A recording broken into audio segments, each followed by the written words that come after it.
गर्मी बड़ा सख्त है यार भाई, ऐसी तो ऑन करो। अस्सलाम वालेकुम जी बॉयज़, क्या हाल चाल है? Welcome back to another vlog. और आज हम लोगों ने इंस्टाग्राम पे एक पोल लगाया था थोड़े दिन पहले, जिसमें हमने पूछा था कि एक गाड़ी का रिव्यू करना है हमने ईजी। तो उसका जो आंसर था वो आया था 84% यस आया था। तो ये लें जी, ईजी आ चुकी है। अभी इसके बारे में आपको बताते हैं।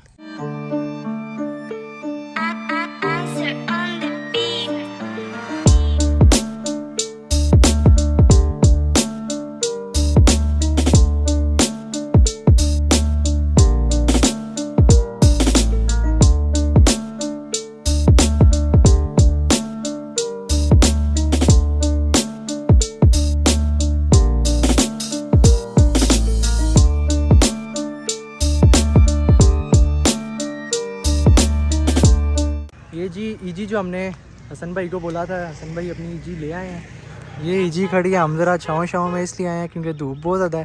वो पीछे मलक साहब भी आ चुके हैं। वो क्या जाओ, ईजी का आपको रिव्यू देते हैं हम। तो इसके एक्सटीरियर से हम स्टार्ट करते हैं।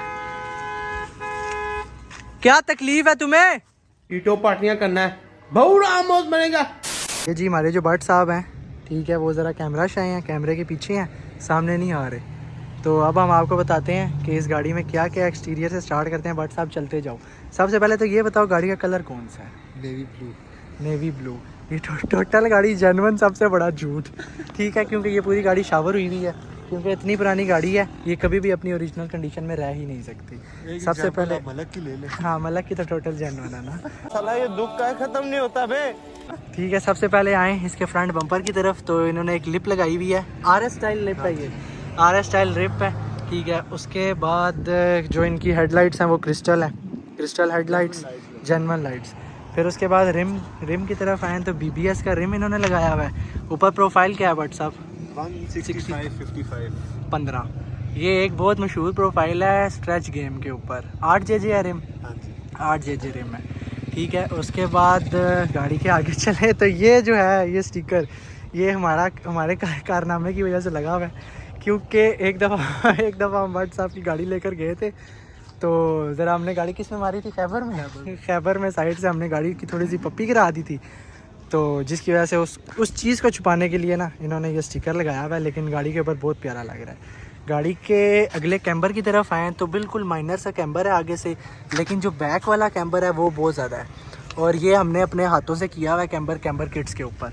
अब बहुत सारी गाड़ियों में ये होता है, जैसे होंडा होगी और 2000 होगी सिविक, और जितनी भी सिविक्स हैं इसमें आती हैं कैम्बर किट्स, जिसकी वजह से आप अपने टायर कैम्बर कर सकते हैं। लेकिन करोला में ये सीन नहीं होता। करोला में ये होता है कि सिर्फ आपके पास एक ट्यूब होती है जो पीछे इधर से लेके उधर तक जाती है। वो उस ट्यूब को, अगर आपने गाड़ी को कैम्बर करना है, आपको उस ट्यूब को बेंड करना पड़ता है। वरना इसमें ये होता है सिर्फ कैम्बर किट्स होती हैं, आप उसको अपनी एडजस्टमेंट के मुताबिक कर लें और गाड़ी कैम्बर हो जाती है। अब गाड़ी की बैक साइड पे आऊँ तो इन्होंने बैक से कुछ इतना ज़्यादा नहीं किया हुआ, क्योंकि कैम्बर हुई हुई है गाड़ी, तो बैक से कैम्बर ज़्यादा नज़र आता है। जो लाइट्स हैं वो ओरिजिनल ईजी की लगी हुई हैं।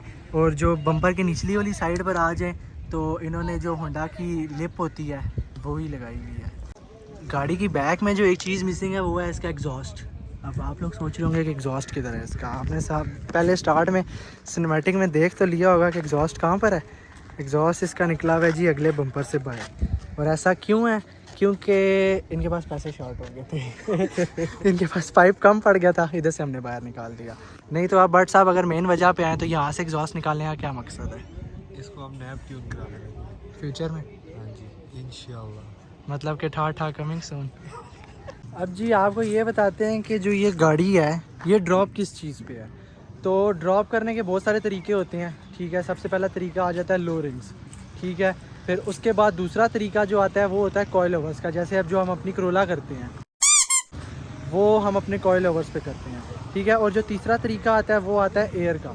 लेकिन जो ये वाली गाड़ी है ना, इसकी जो बैक से ड्रॉप हुई हुई है, बैक पे इसके कोई स्प्रिंग नहीं है, सिर्फ शॉक्स लगे हुए हैं। और जो आगे है, आगे हम लोगों ने ना स्प्रिंग इसके काट के फिर इसके अंदर डाले हुए हैं, जिसकी वजह से इस गाड़ी का इतना प्यारा स्टांस बना हुआ है, ठीक है। और जो ये सर हैं हमारे भट्ट साहब आए गए। अच्छा, तो ये जो है ना, इनको हमने बहुत दफ़ा समझाया कि आप गाड़ी के अंदर कॉइल ओवर्स डालें, जिसकी वजह से गाड़ी का जो स्टैंड है ना वो थोड़ा बम्पी बनेगा।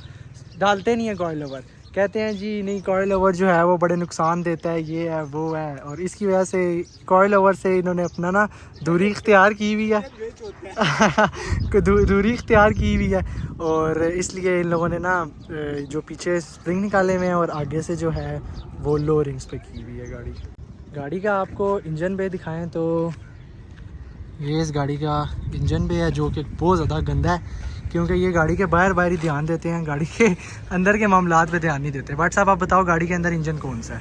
इसके अंदर ZC डला हुआ है, डबल वीटेक, टापा नॉन वीटेक का लगा है, ठीक लेकिन है। है डबल वीटेक है। डबल वीटेक बताओ किधर वीटेक किधर है? वीटेक होता क्या है? ये सामने एक वीटेक लगा हुआ है, ये दूसरा वीटेक लगा हुआ है, ठीक है। और जो होंडा का अलमशहूर वीटेक, ये कभी कभी काम करना बंद हो जाता है, जिसकी वजह से बहुत ज़्यादा मुश्किलात पेश करनी पड़ती हैं। फिर उसके बाद इन्होंने एक एयर इनटेक बाहर निकाला हुआ है, और मैनीफोल्ड कौन सा है? P2J का मैनीफोल्ड है। और जो जिस जूते की हम बात कर रहे थे वो इन्होंने ये इधर से लेकर बाहर निकाला हुआ है रेडिएटर के पाइप के साथ साथ, और ये इधर से बाहर आ जाता है, ठीक है। जैसा कि इन्होंने आपको बताया कि फ्यूचर में इंशाल्लाह ये ट्यून करवाएंगे पटाखों के लिए गाड़ी। अब आपको गाड़ी का इंटीरियर दिखाते हैं, इंटीरियर में गाड़ी के क्या क्या है। सबसे पहले तो ऐसे ओवरऑल आप देखें तो बहुत ही प्यारा साफ़ सुथरा इंटीरियर है। अब इस इंटीरियर में क्या क्या है तो वो आपको दिखाता हूँ। सबसे पहले तो इस स्टीयरिंग की तरफ आ जाएं, जो कि है OMP का स्टीयरिंग है, छोटा है, क्योंकि जो इसका ओरिजिनल स्टीयरिंग होता है ना वो थोड़ा बड़ा होता है, तो वो जब आप गाड़ी मोड़ते हैं तो वो टांगों के ऊपर लगता है, जिसकी वजह से इन्होंने ना छोटा स्टीयरिंग लगवाया हुआ है। बाकी उसके बाद अगर आप मीटर की तरफ आ जाएं, ये ओरिजिनल EG का मीटर है, लेकिन इन्होंने RS वाले उसमें कन्वर्ट किया हुआ है। इसकी जो नीडल्स है ना ये खुलवा के इन्होंने रेड करवाई हुई है, ठीक है। उसके बाद अगर गाड़ी के डैशबोर्ड पे आ जाएं तो बहुत ही साफ़ सुथरा, जितनी ये पुरानी गाड़ी है उसके लिहाज से ये बहुत साफ़ सुथरा इन्होंने इंटीरियर इसका रखा हुआ है, डैशबोर्ड वगैरह। क्योंकि आप देखें कहीं से भी कलर वगैरह फेड नहीं हुआ हुआ, कुछ भी नहीं हुआ हुआ, हर चीज़ मतलब उस जेन्युइन हालत में है। जैसे ये AC के वेंट्स वगैरह सब कुछ, ये AC के वेंट्स हो गए, ये AC के कंट्रोल्स हो गए, सब कुछ अपने सही सलामत हालत में है। उसके बाद गियर नॉब इन्होंने चेंज की हुई है, स्पून रेसिंग की गियर नॉब लगी हुई है। फिर उसके बाद नीचे वही सिंपल जो मैट्स आते हैं वो हैं। उसके बाद शीशे वगैरह टिंट हैं, और ये इन्होंने स्टिकर वगैरह लगवाए हुए हैं। फ्रंट वाले डैशबोर्ड के बाद अगर हम आपको इस गाड़ी की सीट्स दिखाएं तो फेरियो की ओरिजिनल बकेट सीट्स लगी हुई हैं, ठीक है। बहुत ही मज़ेदार किस्म की सीट्स, वो जो दूसरी होती हैं रेड कलर की जो बिल्कुल ही प्रॉपर बकेट होती हैं उसमें बंदा होता है ना वो थोड़ा कंफर्टेबल नहीं होता, लेकिन जो इनकी सीट्स हैं उसमें बंदा बिल्कुल आराम सुकून से कंफर्टेबली बैठता है। उसके बाद बैक पर आ जाएं, बैक से भी गाड़ी बिल्कुल साफ़ सुथरी, जो गत्ते हैं दरवाज़ों के बिल्कुल अपने असल ओरिजिनल हालत में, ठीक है। और बैक पे जो कुशनिंग है वो बिल्कुल अगली सीट्स जैसी ही हुई हुई है। और बाकी इस गाड़ी में साउंड सिस्टम कौन सा है बट साहब? एक्सप्लोर के स्पीकर लगे हुए हैं इसके अंदर, और इसका कैनवुड का सेटअप है पूरा, ठीक हो गया। और उसके बाद गाड़ी की आपको अगर आवाज़ चेक करवाएं तो स्टार्ट करके आपको गाड़ी दिखाते हैं। तो बॉयज़ मेरी शक्ल पे तो बिल्कुल भी मत जाना, धूप बिल्कुल सामने है, मुंह के ऊपर चपेड़े बज रही हैं, बहुत मुश्किल हो रहा है फ़िलहाल तो वीडियो बनाना, बहुत मुश्किल हो रही है यहाँ पे। बाकी आपको गाड़ी का स्टार्ट करके साउंड चेक करवाते हैं।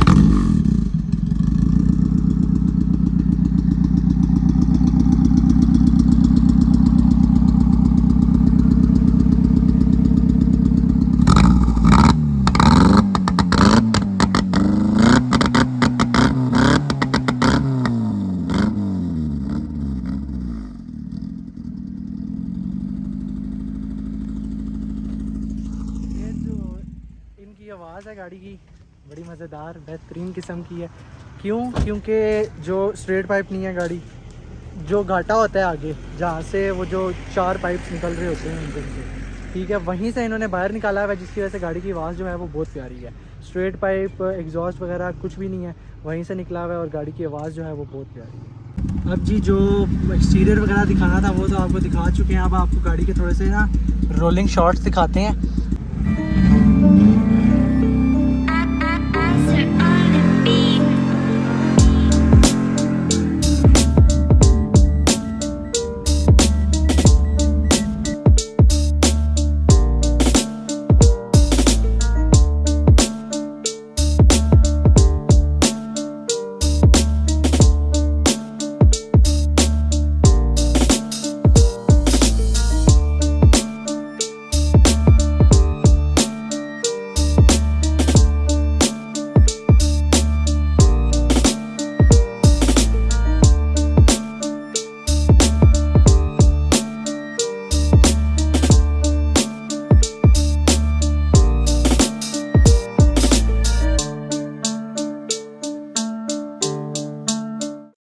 तो जी इस व्लॉग में मैंने कोशिश की है कि मतलब जितनी भी चीज़ें हैं वो सारी कवर करूँ इस गाड़ी के बारे में।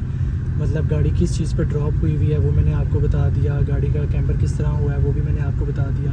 कैम्बर के साइड इफ़ेक्ट्स ये होते हैं कि जी जो गाड़ी का टायर होता है ना वो जल्दी खाया जाता है, क्योंकि गाड़ी का जो एक, जैसे मैंने आपको पिछले व्लॉग में बताया था कि 2 साइड्स होती हैं टायर की। अब इस 2 समझें आप, ये 2 साइड्स हैं, एक साइड जब होगी हवा के अंदर वो साइड बच जाएगी, दूसरी साइड ज़्यादा खाई जाएगी गाड़ी की। और उसके बाद गाड़ी का जो है मतलब एग्जॉस्ट सिस्टम का भी आपको बताया है कि स्ट्रेट पाइप होता है, एग्जॉस्ट लगता है, और एक तो ये जो तरीका जो इस गाड़ी में आपने देखा वो था। और उस सब के बाद कोशिश तो मैंने यही किया कि ये व्लॉग इन्फॉर्मेटिव बने, और जो लड़के गाड़ी करना चाहते हैं मॉडिफाई अपने हिसाब से तैयार करना चाहते हैं गाड़ी, उनकी थोड़ी सी हेल्प हो जाए। बाकी अगर कोई चीज़ मिस होगी हो तो उसके लिए माजरत। बाकी उम्मीद करता हूँ कि आपको व्लॉग ये वाला पसंद आया होगा। वो देख गुजर के क्या है, बट उम्मीद करता हूँ कि आपको ये वाला व्लॉग पसंद आया होगा। पसंद आया तो लाइक करें, शेयर करें और सब्सक्राइब करें। तो इंशाल्लाह आगे आने वाले व्लॉग्स और ज़्यादा इंटरेस्टिंग होंगे और ज़्यादा मज़े के होंगे। तो बाकी आज के लिए इतना ही। ओके, अल्लाह हाफिज़। इस दफ़ा दैट्स ऑल नहीं बोलूँगा, bye bye. Okay, that's all.